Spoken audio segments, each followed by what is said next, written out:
Hi guys, welcome back to the channel. Today we're going to give you a tour or an update of the Portmore Resilience Park that's being built in Portmore. Now, this park is on track. According to the government, it's on track to be finished by September of this year, September 2025.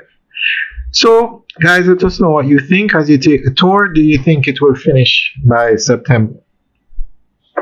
So we're going to go through an article that gives more information on what's happening here.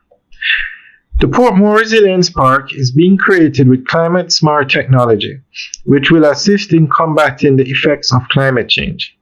It is being built on 21.5 acres of land at a cost of $4.4 billion and is fully funded by the Jamaican government.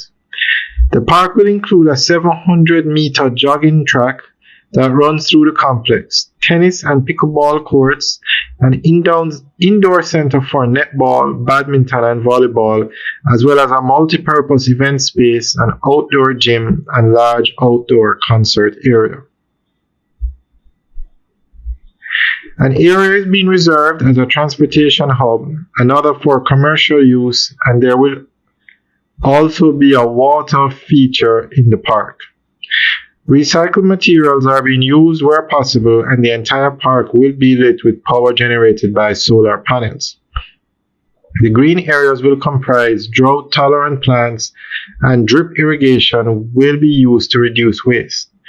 Prime Minister Holness, in highlighting how attractive the park will be on completion, urged residents to take care of the infrastructure and treat it like they do their homes. This will be a lovely park when it is complete. I can imagine on a Sunday evening or even on a Friday evening the energy and life that will be here as the people of the new parish of Portmore come to enjoy the wonderful public space, he said. Of course, for all parks anywhere, they are just as good as how the people maintain them. So yes, the UDC will be responsible for the maintenance of the park. But the truth is that no matter how many wardens you have and how much you sweep up and clean up, if persons using the park drink their water and throw the bottle on the ground, that is just going to take away from the value of the park. So when the park is built, I implore all the persons who are going to use the park to care for it. Own the park as if it is your home and this is your front yard, Holness said.